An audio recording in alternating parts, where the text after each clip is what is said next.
Hello everyone, and welcome to lockdown number 4. Tomorrow is the 2nd of May, and that should be Elizabeth's Day. This was the day where we're going to have the living statue and the town hall and the children's competitions and the choir and everything else. And we were going to be launching our heritage trail. So I wanted to talk to you today a little bit about that trail, about the hard work that's been put in to gather the information and what exactly it will look like. We've had made 4 small plaques, and they'll be going on 4 buildings around the town. The work, all this hard work has been done by our wonderful trustee, Heather Watson, and I'm going to go over to her in a minute and ask her where these plaques are going and what happened at those sites. Good morning, Heather. Yes. So where will the trail start? Well, we're starting at the moment at the information centre, because that will be where people will pick up the leaflets from. Hopefully in the future we'll be able to maybe start it at the statue. But that's for when we've got more money.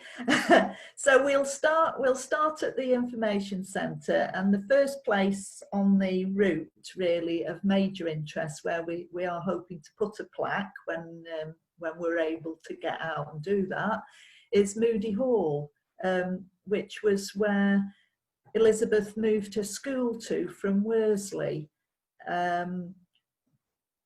In, I think it was about late 1860s. Yeah, 67, I think Maureen said. And this was where she had a girls' school that she was the headmistress of. And hopefully that'll be the first point. And it's a shame really now that Moody Hall itself is looking quite sad. And it's a pity that the town is possibly going to lose that building. It would have been ideal to have kept that as some sort of heritage centre.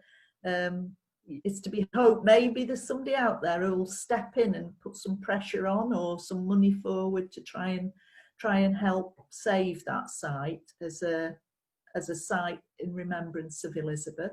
Exactly. I just think it's so sad because it is a beautiful building and it would be perfect for our museum.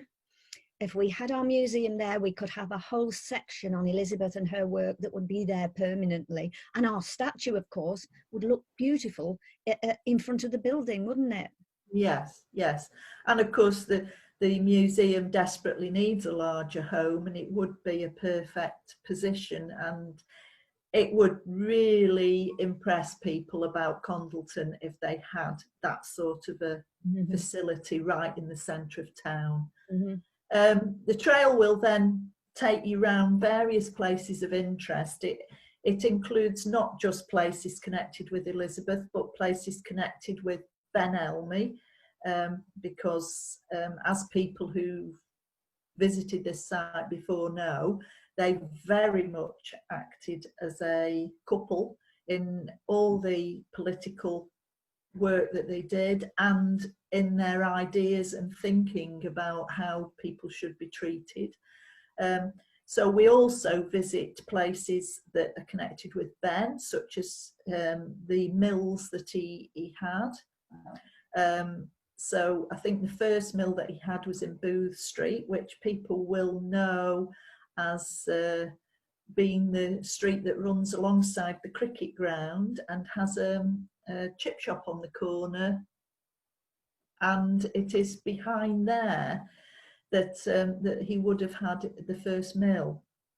I believe it's having the roof just put on now, isn't it? It's been a little bit... I think it is the building that's being renovated, yes.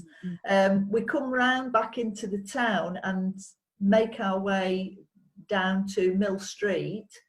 Mill Street was the area where the co-op had all its buildings, and anybody that's been on a museum walk about the cooperative movement will know that that was the centre of the area that the co-op movement had in Congleton. It had shops and stores on both sides of Mill Street, and on one side, I'm just trying to think how to describe it. It is above the what is now the mobility shop, Able World, and it's on that building had a higher floor at one time that unfortunately suffered a fire, but in the top floor of there, the co-op provided a lecture room and a library for the people of Congleton to use, because they were very much, the movement was very much about educating people who maybe hadn't got the money or the facilities to pay for anything else. So it was like it was provided lectures, free lectures for people, and the availability of educational books for them to use. Used to stay open till about 9 o'clock or 9:30 at night for people to use the library there. And in that lecture room, Ben and Elizabeth both used that lecture room to give talks, because obviously the cooperative educational movement was amazing, agreed very much with their principles.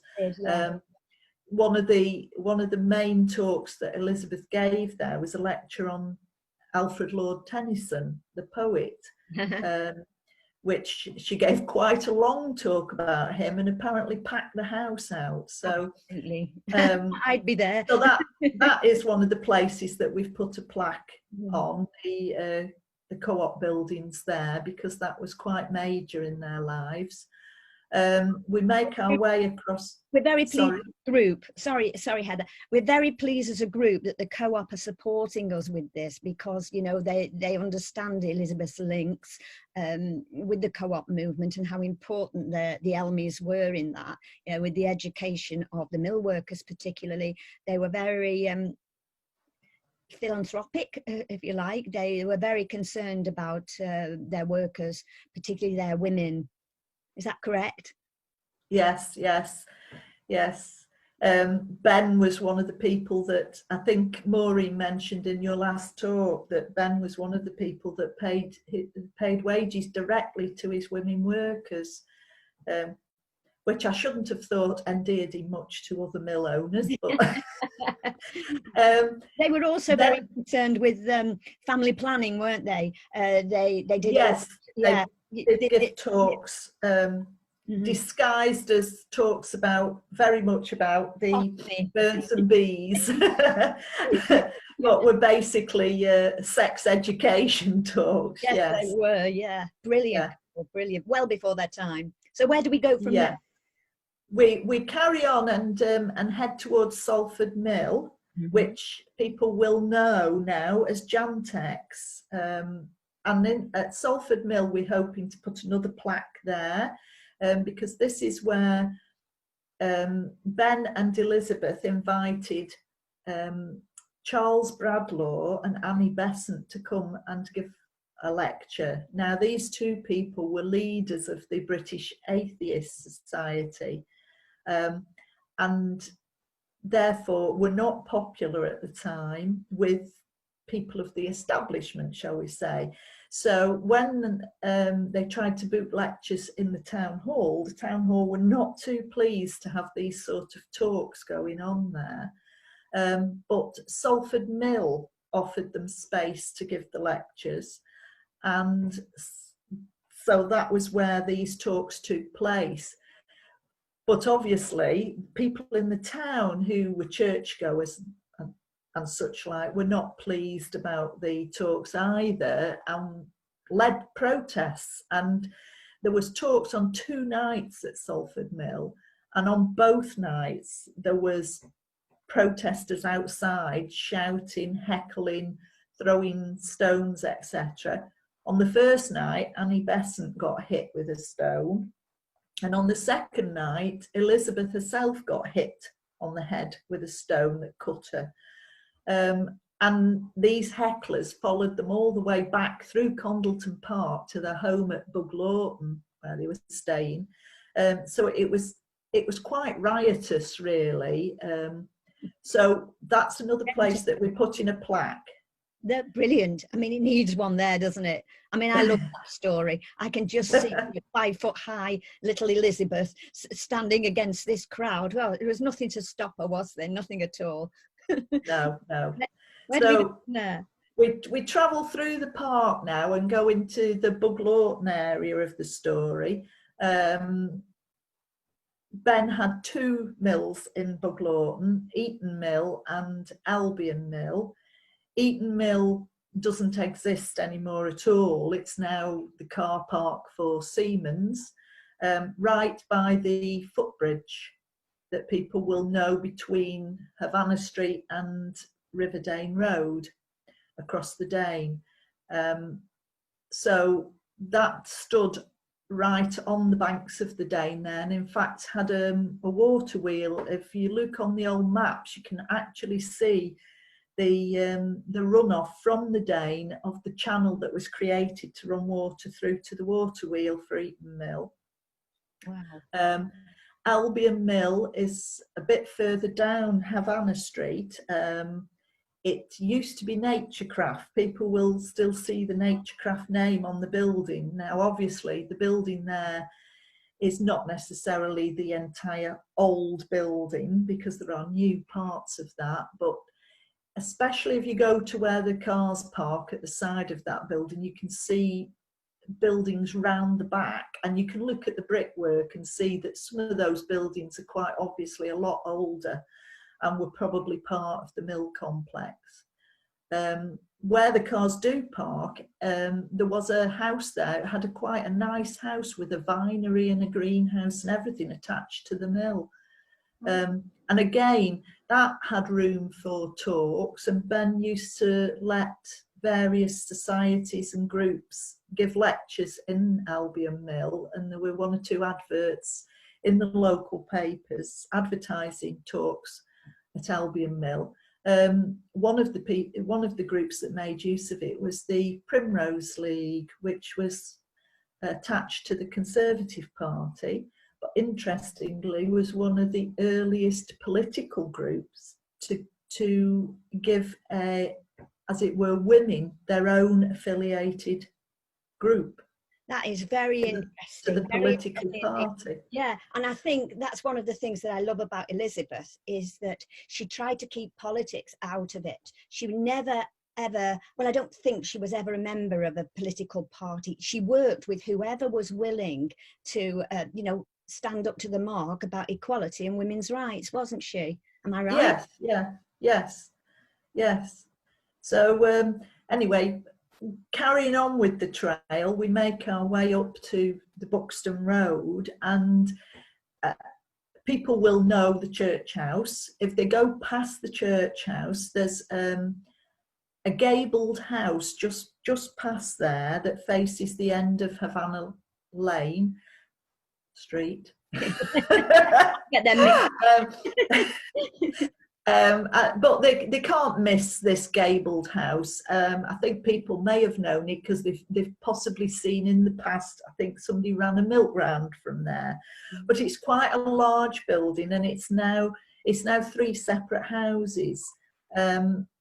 Years ago it was built as one building, I think, but it has been 3 separate buildings for quite a while. And Ben, when he first came to Congleton, it was one of the houses that he had. I think probably at that time he rented there. He moved out, he moved back in. At some point Elizabeth lived there with him as well, because on some of the letters that she sends to newspapers, she puts the return address as the Low, Congleton, and that the name of the house is the Low. So Ben himself and both of them lived there at various times. As we go further down Buxton Road back towards town, people know Tommy's Lane or King Street.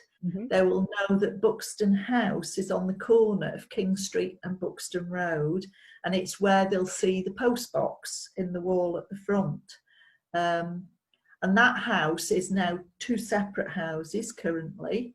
But if you stand across the road at the end of Tommy's Lane, and look at the house, you can see that it was a one single building with a central front door at one point, which is as it would have been when Ben and Elizabeth lived there. They lived there with their son Frank, and in later years that is the house they were still living in when Ben passed away.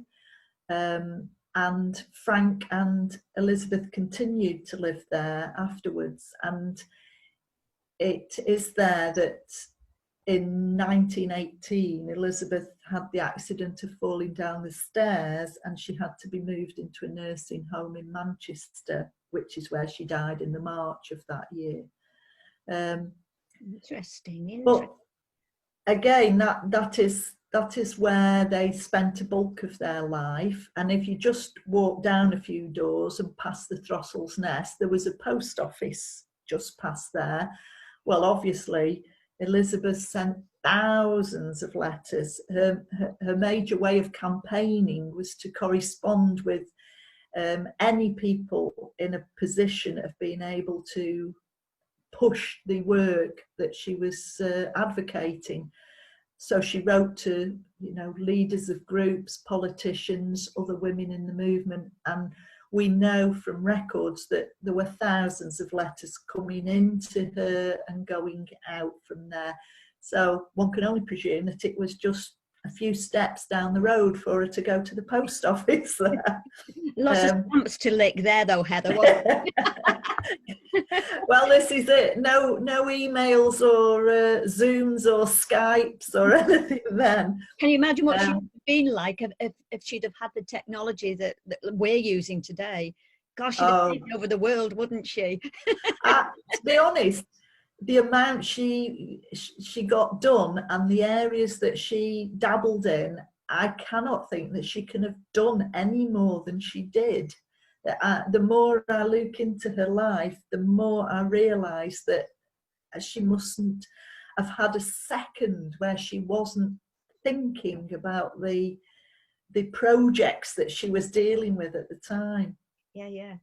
Really amazing. We come back into town, and in town we make our way really back round to the main street, and at some point in the story, Ben actually tried to start a newspaper up in Congleton, I think, to try and have a freer press, shall we say, than the conventional newspaper, which would have been, very much conservative with a small c, very much of the time. Mm-hmm. And I think he wanted to have a newspaper where they could perhaps put views across that were a bit more radical.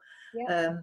And they had an office in Black Boy Yard, which I believe is somewhere in the High Street there. No doubt people will know where that was. And then it moved to a room at the back of the Borough Arms, which people will know as being the pub that was knocked down at the bottom of Moody Street to widen it. So I think neither of those places are still there. But the story of the fact that, again, they were trying to create an outlet for people to speak about the things that maybe didn't get into the conventional press. So the walk itself will take, if you do the complete walk, will take you at least 2.5 hours, something like that. But you can split it by just walking around as it were, the town area or the Buglawton area.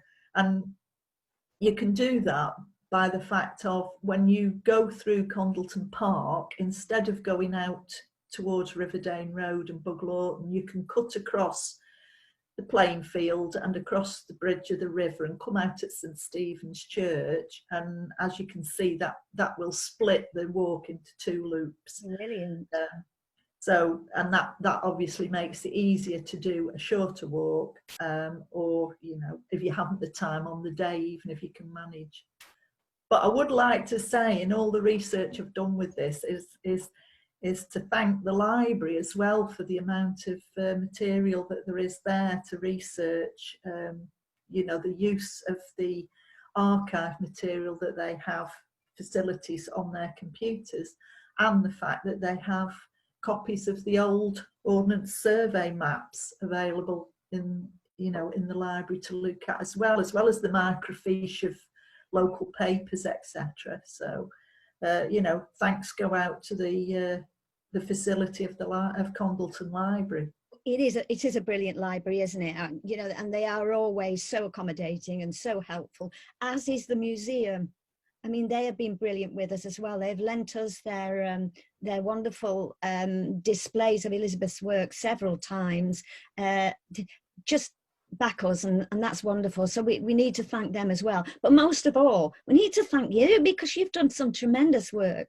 And I know that these things take time, and you talk about Elizabeth thinking about her stuff all the time. You must have been thinking about this over the last 2 years endlessly to have put together this amazing thing. I mean, the map itself that's just going with the printers now is a work of art. You've done a really wonderful job. I can show you a quick sort of preview. Oh, lovely. There's a quick view of the map. But also people will maybe know, it does say on there that our website will provide more information, because there was only so much of the information that could be put onto an A3 size map with directions and everything included. So there's a lot of other information that I've found out that I'm hoping to put onto the website. So if people are interested, there should be more information, but I'm working on that at the moment, so it isn't quite there yet. No, the website isn't quite ready for that either. It's still being built. There's a couple of pages that are still to be added, and one of them is the Heritage Trail. It would have been done in time, but because everything has gone into lockdown, it's having to wait, but that's what will happen. Heather, thank you very much. I'd just like to ask you one last cheeky question. Okay, we're always looking for volunteers. Can you give me a quick rundown on what being a volunteer for Elizabeth's group has done for you? On the spot. Yeah, you have put me on the spot there. Well, it's if you like investigating things, I treat it as like a detective story. Doing the research on this, you find one piece of information, it leads you to something else, it leads you to something else, and it is really like being a detective. You can't stop. It's like a hunt. You find one bit and you find something else, and I have relished that. Anybody who enjoys sort of following clues, doing crosswords, etc., would love doing research work, because it just leads you in all sorts of directions. The group is so friendly and nice, and when you go out, if you go standing on a stall to help raise the profile out in the street, you meet so many nice people. Nobody is unpleasant. Yeah. I can't believe the fact that people come up and chat to you and are interested. So there's that as well. Really, there's lots of aspects of doing the work for Elizabeth's group that I'm sure that anybody who's interested in volunteering will find some facet of the work that will interest them. Absolutely. Even if it's behind the scenes, just looking after correspondence and sending mails out to people, and they don't necessarily want to be on the front line, being the face of Elizabeth's group. There's lots of background work to do as well. And of course, the big pull is, do you like dressing up? Yes, I like dressing up. Because we're always wanting to dress up in our Victorian suffragist outfits.